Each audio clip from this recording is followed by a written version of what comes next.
Hi, Mark. Thank you for taking part in the Business Spotlight series. As always, I'm going to hand it straight over to you to introduce yourself and what you do. Hi, Ed. Thanks for having me. My name is Mark Roach, and I'm Managing Director of Broadcast Reach. So tell me a bit more about Broadcast Reach. What do you do?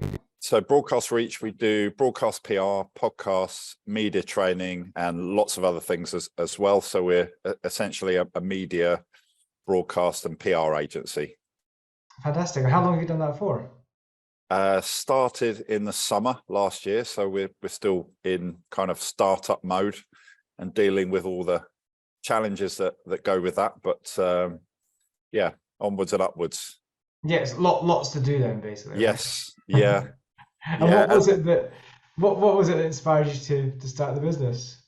Well, I started my career in media in 1989, and actually, when I started as a journalist, I was still back in the days when we were using typewriters. Believe it or not, it's that long ago.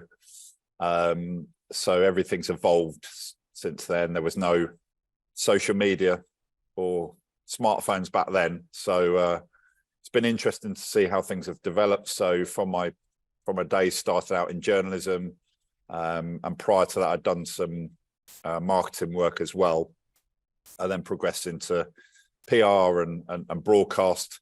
So bringing it all up to date, I've kind of used all my experience and expertise that I've gathered over the years and put that all together really to offer quite a wide range of services. Yeah, indeed. I mean, and who are the sort of typical customers that come to you? Well, it's quite broad in terms of sector, type of customers, and I say that because what we do is we help elevate brands. We help people get publicity, raise awareness, improve their credibility, position them as thought leaders, that sort of thing. So it does apply really to anyone who's looking to elevate the brand and get their name out there, really. Oh, brilliant. And yeah, tell us a bit more about the actual services. Obviously, you mentioned that there's quite a wide range. So give us some more examples, perhaps, of the kind of things you do to achieve that. Yeah, well, broadcast PR is one of the main ones. So I've had experience in broadcast and PR, and specifically worked for a few broadcast PR agencies, and that's all about securing publicity on radio and television. And how you do that is you start off by establishing a client's objectives, their target audience, and their key messages.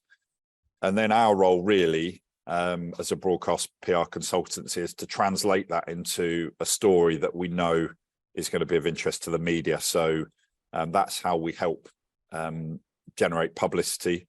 But I think it's really important that you generate the right type of publicity. So not just for the sake of it, but very much aligned with whatever the client's objectives and their target audiences and what they want to say, really. So that's one of our main services.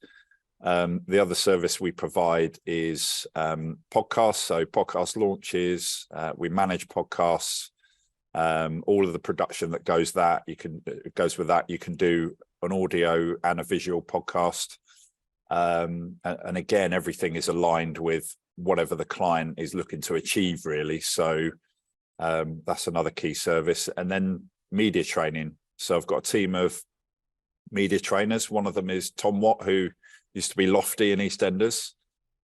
People of a certain age will probably remember him from the early days in EastEnders. So he's one of our media trainers. So we go into various companies.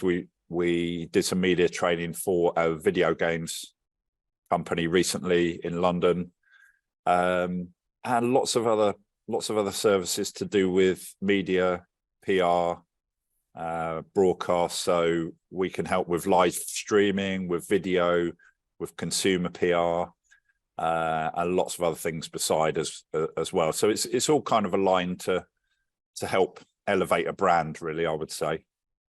Brilliant, thank you. It definitely gives a bit more description.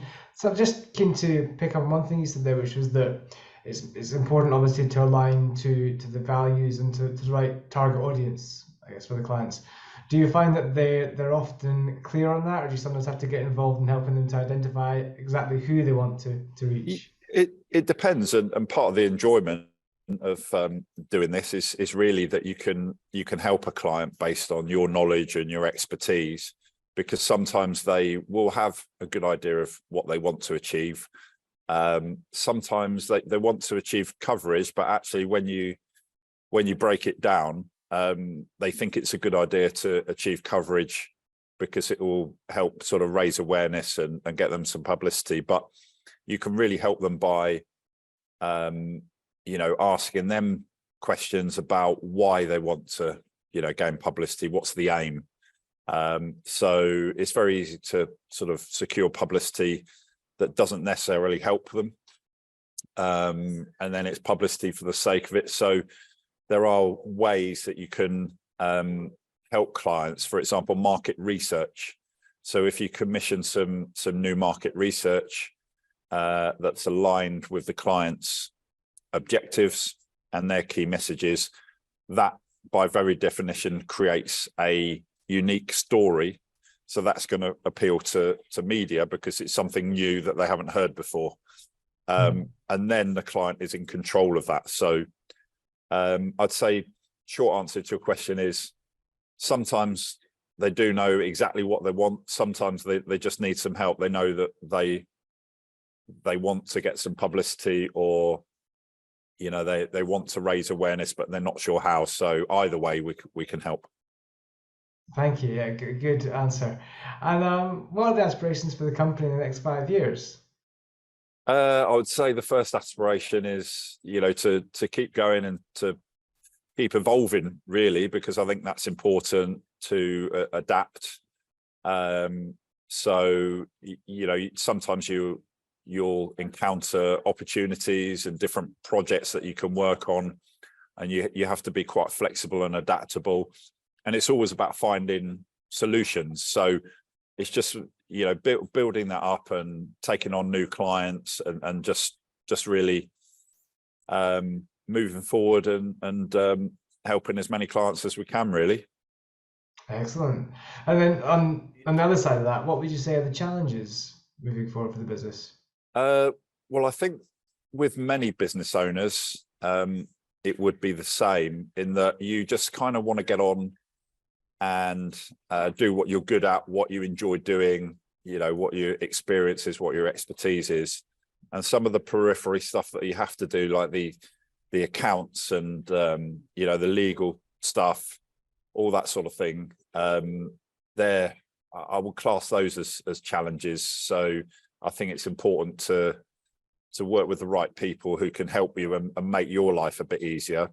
But in terms of growing the business, I think it's being conscious of what the clients want, really, and actually identifying different solutions and different ways to help the clients. So those are I don't even know if I'd say they're challenges, but those are the things that I'm looking at. How can I help clients? And that's really it. In a way, it's a challenge, but that's part of the enjoyment of it, really.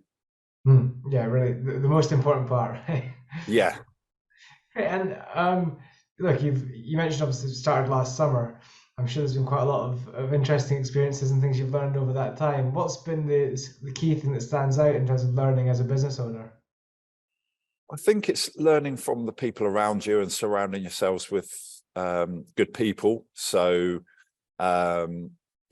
we've got a team of people that can help with all sorts of aspects of raising awareness and developing brands and all that sort of thing. So I think it's just learning from their expertise as well. I know a lot about a lot of things, but I don't know everything. So I think it's really important to be open-minded and keep learning. And, it's all focused on delivering a great service and providing good value at the same time, I think. So just really focusing on doing things as well as we can. And as I say, for me, it's all about providing good solutions. Excellent. Yeah, no, definitely agree about learning and say things like, you can never out earn your learning. So the business can't grow bigger than that. So great to hear that you focus on that. And what is it that inspires you?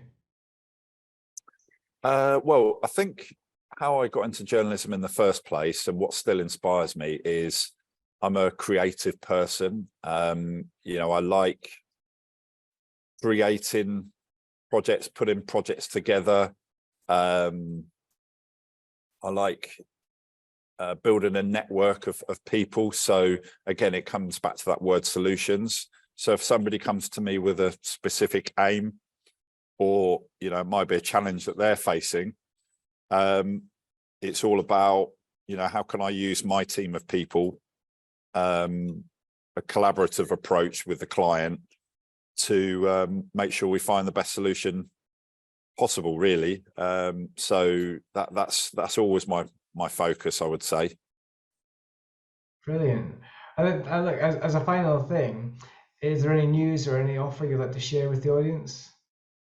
Yeah, because we're in startup mode, anyone that's listened to this and is interested in find out more information will certainly apply a special offer, for a new client, for a new project. And it's really just having that opportunity to speak to people and finding out what they would like to do, how they'd like to elevate their brand and raise awareness, and then giving them some ideas and then go from there. But in terms of any special offers, yeah, absolutely. Anyone who mentions this podcast, we would apply a special rate for any new clients.